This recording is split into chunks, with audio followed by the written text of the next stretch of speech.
looking forward to sharing with you my pivotal moments of inspiration, a series of events really that no doubt changed, if not shaped, my life.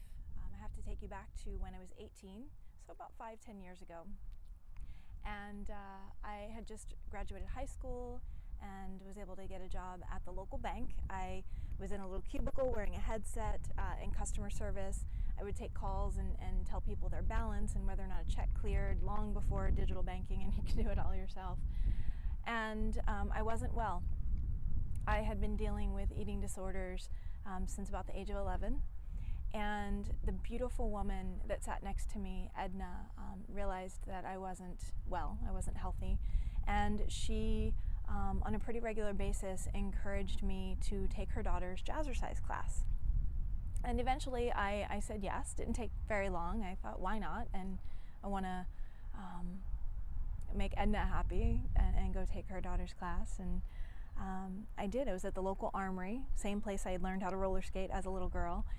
And I took my first jazzercise class, age 18, and I lasted 19 minutes, 1 minute longer than my age, and I just pooped out. But I fell in love at the same time. It was love at first grapevine, I often joke. And I quickly realized that if I'm going to be able to do this new found thing that I love, enjoy this movement, that I was going to have to respect my body and take better care of it. And it was still quite a journey from there back to health and wellness, but that was the beginning, and that was where I realized that I was no longer going to be held captive by these eating disorders that I had been dealing with, and all of the emotions wrapped around them. So it was a big deal. I couldn't afford to take the classes, so I spoke with Edna, she spoke with her daughter, and I became the girl that punches the cards as you enter the class so that I could stay and take the class for free. And that worked out well. I went a couple of times a week. I learned all the routines. I started becoming healthy little by little, day by day, minute by minute, song by song. And after a few months, I knew all of the songs, I knew all of the routines, the choreography. And it was clear to me that this had not only changed my life for the better, but it had saved my life.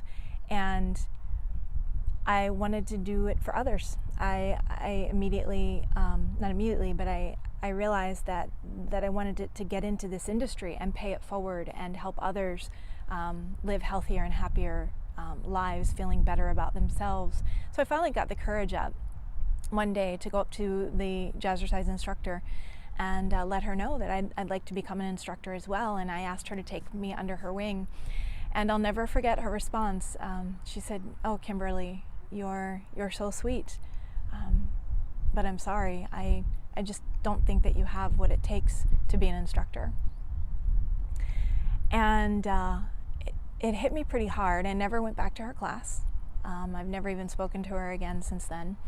And then 2 weeks later, another pivotal moment. Just 2 weeks later, I was moving into a new apartment, and I had no bed, I had no telephone, I had no TV, and on one of the trips I was making to bring some boxes to the new apartment, a car came and T-boned my car. Really bad car accident. My car was totaled. I was in pretty bad shape, muscles torn throughout my back.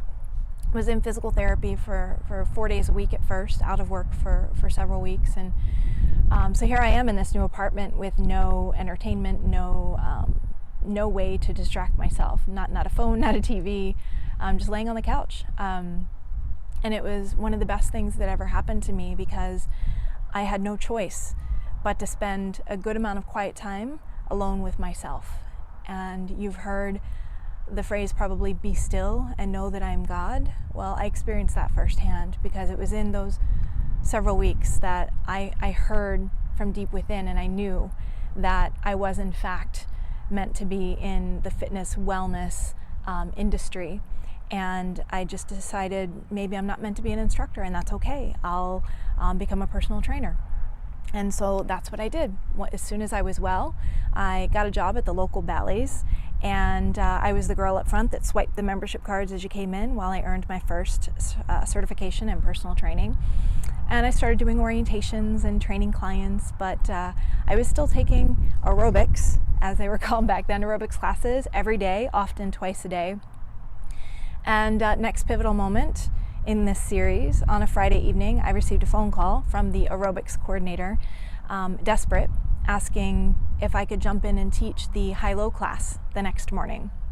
My immediate response was, Lori, I'm sorry, I would love to help you out, but I can't. And she's like, oh, you're not planning on taking class tomorrow? And I said, well, yeah, I'm taking class tomorrow. I always go to the Saturday morning high-low class, but I can't help you out by teaching it. She's like, well, why not? She's like, you're a personal trainer, you know the body, you take classes every day, I see you in there. Just put a tape in. Notice I said tape. There were cassette tapes back then. So just put a tape in and do the movements that you've taken in class. And then the words came out of me that I quickly realized were not my words. I said, Lori, I'm sorry, but I just don't have what it takes to be an instructor. And as soon as those words crossed over my lips, I realized that this was a story that was told to me, but I was the one that chose to believe it and to let it continue on. They weren't my words. Those words didn't come from me, they came from someone else. And I had a choice to make in that moment, to either look fear in the eyes and be brave enough to step up, or run away and let the story live on. And luckily, I'm also a people pleaser, and I really wanted to teach deep inside. So knowing that passion was laying on my heart, I eventually said, okay. I said, just this one time, I'll help you out.